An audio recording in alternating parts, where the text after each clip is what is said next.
Hi you guys, welcome back to my channel. I have been driving for so long trying to get my little guy to go to sleep, and he finally fell asleep.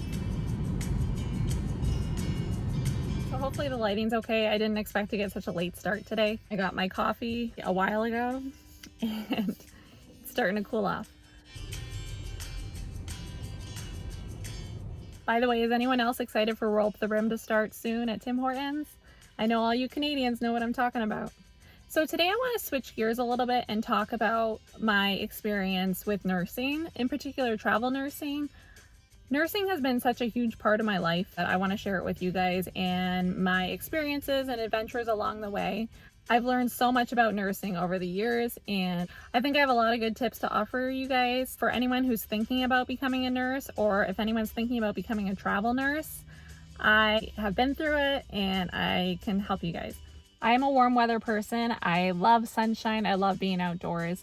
I always joke that I was born in the wrong part of the world. I should have been born somewhere warm and sunny. But anyway, I did get to experience it for several years of my life when I was a travel nurse. Here in the Midwest, it is only the end of January, beginning of February. There's still so much more winter to go.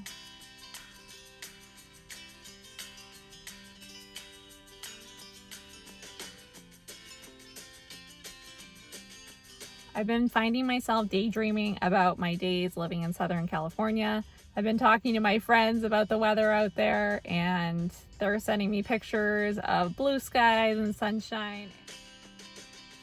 And oh my gosh, it's just so hard. Winter is just so long in the Midwest. But anyway, I feel like it's the perfect time to talk about my travel nursing experiences. So hopefully it gets you guys excited. And if it's something you're considering, maybe it'll give you that push you need to get things moving. So I knew I wanted to be a travel nurse before I ever became a nurse. I just thought it was the most fascinating thing that I could go to work in a place where my living would be paid for, where I would be set up with a job, and then on my days off, I would basically be living in vacation spots. So I really wanted to do California, in particular San Diego. I had never been to San Diego, but I had heard so many amazing things about it that was the first place I wanted to go. So just a little background of how I got started in nursing. Out of high school, I didn't have the prerequisites I needed to get into nursing school because I didn't know what I wanted to do when I was in high school.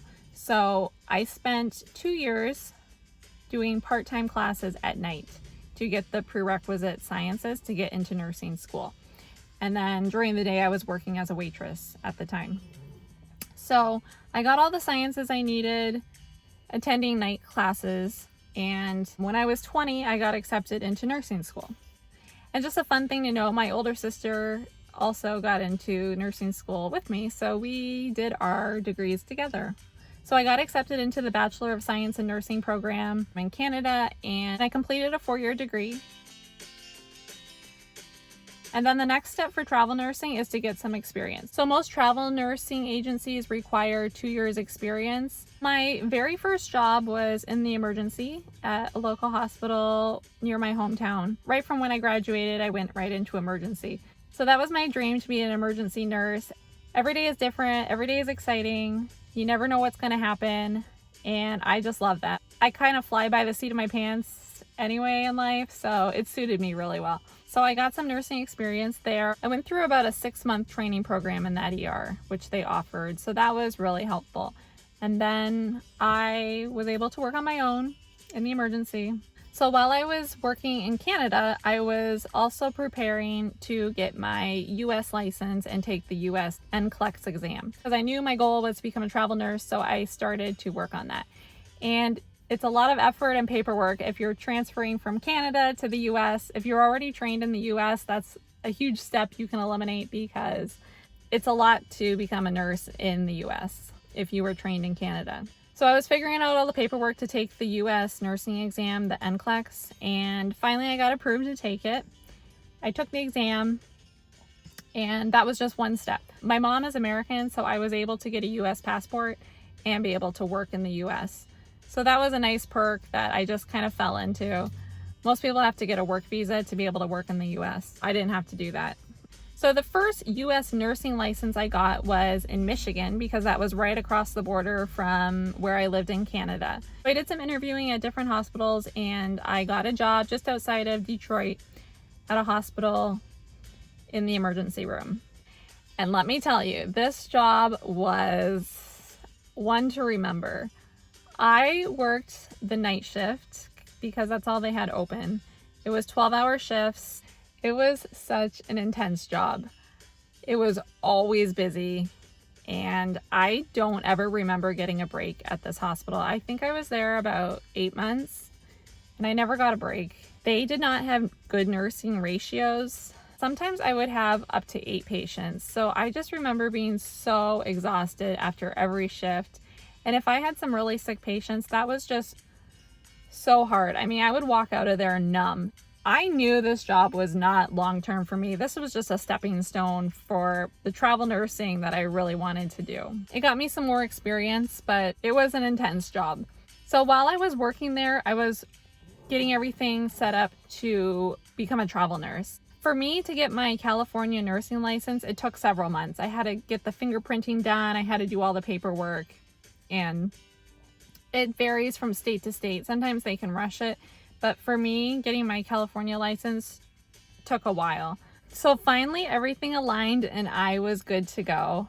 I was working with a recruiter for several months through a travel nursing agency, and she talked to me about where I wanted to go, what I wanted to do. She was taking care of all the paperwork, and as things came in, as I got my nursing license, she filed it. It's really great to start talking to a recruiter even early on. If you're not ready to go yet, they still start to get things aligned for you and keep an eye out for jobs for you. So I am glad I started that pretty early. I did tell her I wanted to go to San Diego, and she was keeping out an eye for jobs in San Diego for me. But at the time, they just didn't have any openings in San Diego, which is pretty odd because when I did finally end up in San Diego, there were tons of travel nurses and tons of openings. So it just kind of varies the time of the year or what the hospital's needs are. But this time in particular, it was late winter. They didn't have any openings in San Diego. So she said, how would you like to try out LA? We have an opening in Hollywood. And I thought, that would be fun. That's different. Hollywood. I had visited Hollywood once and it was really cool. So I thought, okay, I'll try it out. So my recruiter set up everything for me. She got me this job in West Hollywood. She took care of all the paperwork. She got me set up with a phone interview and everything was really easy. Finally, I got the okay to show up in Hollywood and this job was waiting for me, this travel nursing job. I packed up my car. At the time I had a Chevy Equinox, so it's a small SUV, and I packed it up with some belongings, some dishes, not much. The apartments they provide are already furnished, so that's super nice. You just show up and it's a furnished apartment. You can also find your own apartment, which I did later on. It can save you a little bit of money, but for my first assignment, I didn't know the areas. I really didn't know what I was getting into, so I let them take care of it all. So I remember it was a pretty gray day, just like it is here today in the Midwest. I met up with a friend at IHOP in Michigan and we had breakfast, and then I got on the road with my little dog. She was only a year old at the time, and we started our cross-country drive to Hollywood. So this was my first time leaving home as well. I had lived at home and this was my first venture out on my own. So me and my little dog, we started our drive. We did the southern route across the US. I think it was I-40. I'm not sure, I'll have to look. But anyway, it was the southern route. I didn't want to hit snow or any bad weather because this was early April. Well, from Detroit, we drove down through St. Louis. That was the first time I ever saw the Arch of St. Louis. And I remember just driving a little bit around that city, but it was cold and there wasn't much to do in the winter. So it was a quick stop there. We just kept driving. It took 3.5 days for me to get there. I would drive for about 10 to 14 hours a day, just stopping here and there.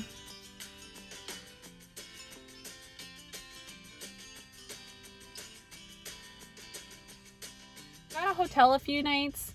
There was one night I just slept in my car and I was so tired that I just needed to stop. And so I found this parking lot. It was like pitch black outside and I was so tired. So I made a bed and fell asleep with a pillow in my car. When I woke up the next morning, I was in the middle of a farmer's market. There were people everywhere. There was so much going on and I couldn't believe that the night before it was just like darkness everywhere. I had no idea. As I was passing through Arizona, I really wanted to see the Grand Canyon. I had never seen it before. It was coming up on sunset, so I didn't know if I would be able to get there in time from the main freeway. It's a bit of a detour, but I was like, I'm here. I'm only, I think it was 50 or 60 miles from the main freeway. And I was like, I'm just going to do it. So I was racing the sun to get there. The sun was going down. I did make it, and it was the most beautiful thing I have ever seen.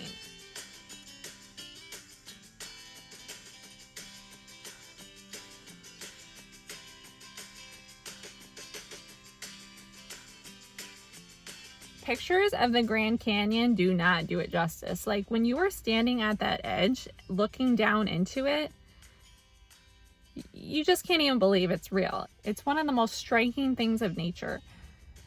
And I'm so happy I did that. I remember having my little dog and we were so cold because I just had my light jacket. I didn't know how cold it was going to be, but I had put my dog in my coat to stay warm. I did go back to the Grand Canyon a few times after that, but my first experience with it was just so amazing. If the Grand Canyon is on your to-do list, go see it because it does not disappoint. It is so breathtaking. So after the Grand Canyon, I got back in the car. I think I stopped that night and I only had one more day of driving after that to get to Hollywood. So I think I'm going to wrap it up here. I'm going to have a part 2 of this video, and my next video is going to be my travel nursing experience in Hollywood. That will be coming out very shortly. Please stick around for that. If you haven't subscribed yet, please hit the subscribe button and the notification bell so you know exactly when I come out with a new video. Please give this video a thumbs up if you enjoyed it. Please comment down below if you have anything you want to ask about travel nursing or about anything in general. I'd be happy to get back to you. I'd be happy to hear your feedback on anything at all. Yeah, so I will see you guys in the next video. Thank you so much for watching. Bye.